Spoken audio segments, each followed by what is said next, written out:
Dear brother, I received with warmth your letter of February 5th with your wishes for the mending of my cough. I pray this letter finds one receiving it in a far better state than that of its sender.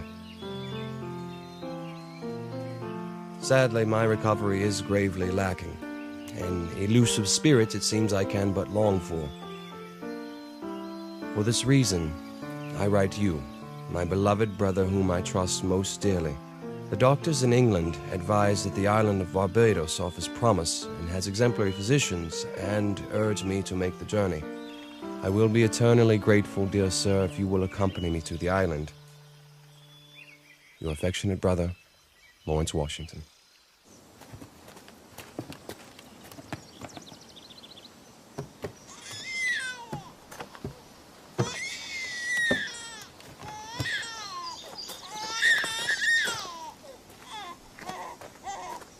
Haven't I heard such wailing since the Battle of Cartagena?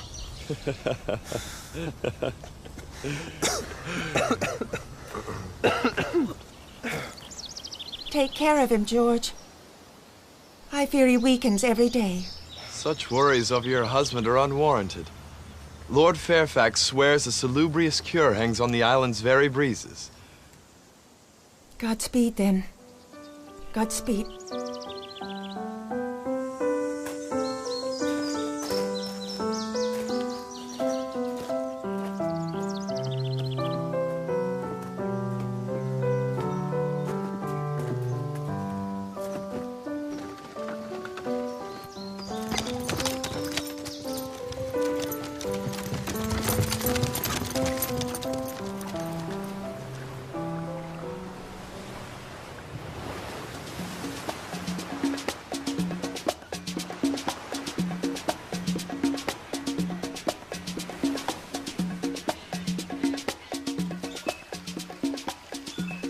You know, it's surprising that up until recently, historians have not grasped the significance of the influences that a visit to an island like Barbados would have on an unsophisticated country boy like George Washington.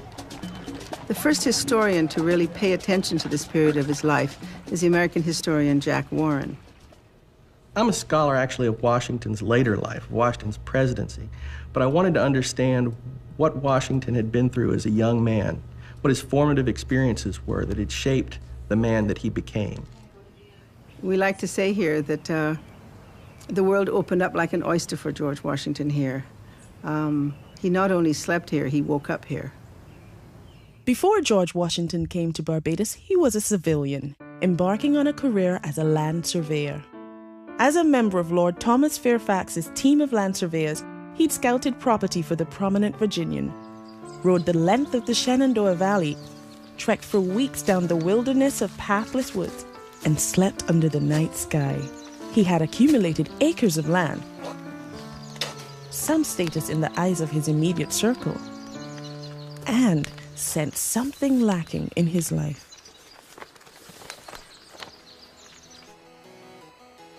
Though he was moving towards the financial security that had eluded the family since the death of his father, Augustine, the genteel status he craved, that he saw reflected in the lives of his neighbors, Virginia's powerful Fairfax family, continued to escape him.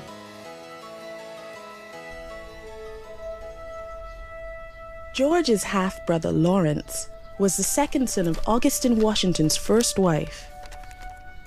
After the death of their firstborn, Lawrence had inherited all the advantages and expectations befitting an eldest son.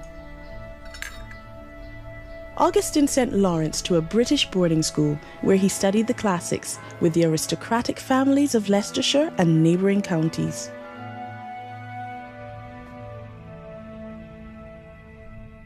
But the family fortunes changed a few years later.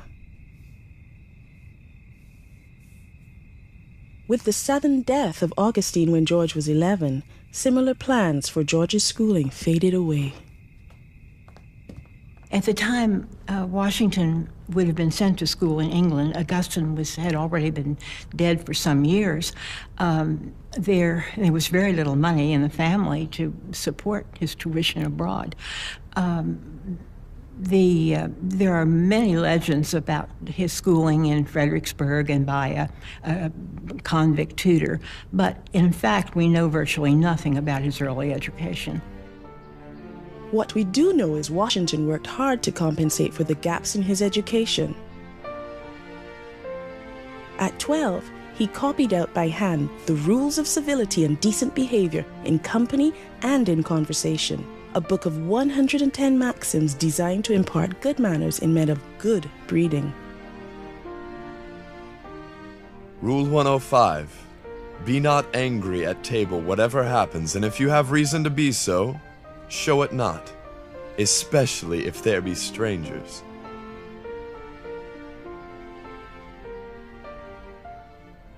In the years since their father's death, Lawrence's marriage to Anne Fairfax of the powerful Virginia Fairfax clan, combined with George's natural business sense, had secured the Washington finances, but money without gentility still resigned George to a limited life. Jefferson, Adams, and Franklin had the drawing rooms of Europe. Washington had nothing but the backwoods of Virginia, until a chance journey offered him a new start, an opportunity to make connections he couldn't in Virginia.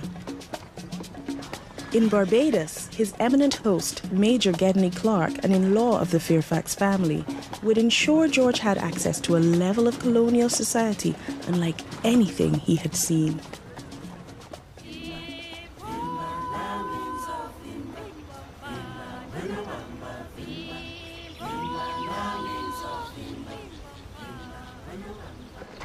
But would the lessons in gentility he had taught himself hold up to the scrutiny of high society Barbados?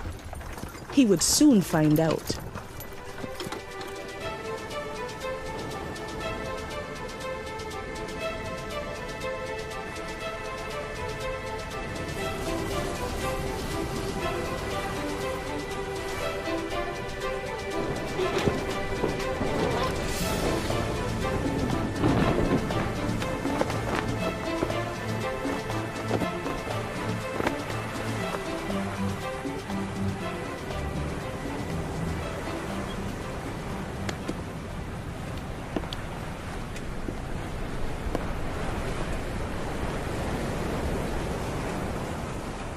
The Washington brothers' ship, the Success, would have taken about 6 weeks to get to the island on a nonstop voyage.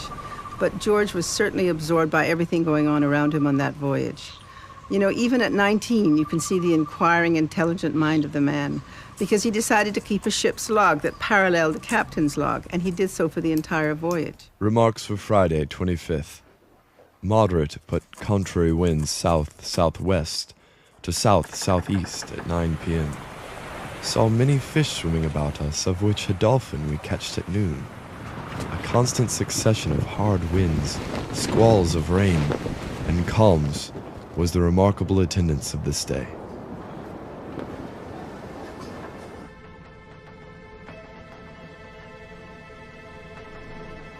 Land! Land ho!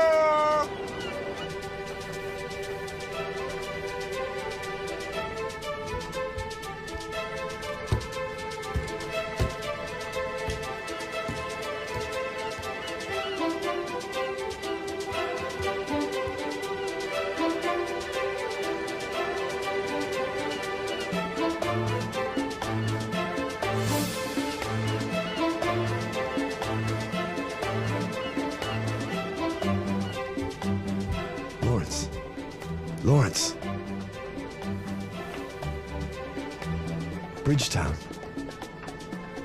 Bridgetown.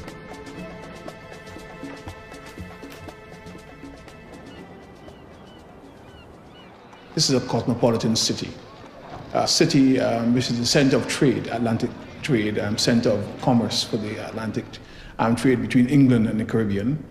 In addition to that, we find that it is also a center for shipping.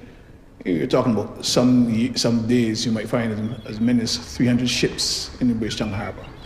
And in addition to that, you're also finding a city that is a center for information and communications. On July the 5th, 1628, 64 settlers arrived in the bay surrounded by mangroves which was subsequently named Carlisle Bay after James Hay, the Earl of Carlisle, who sponsored the settlement. Slowly, bit by bit, houses grew up as the mangroves were cleared and a settlement was born, and this was the Port of Bridgetown. To service what we historians call the Atlantic system, which, within the British commercial scheme of things, required ports to control commerce, 3 main ports sprang up: London, the home port, Boston in the British North American colonies, and Bridgetown in Barbados. And Bridgetown was one of the key ports of the 17th and 18th century.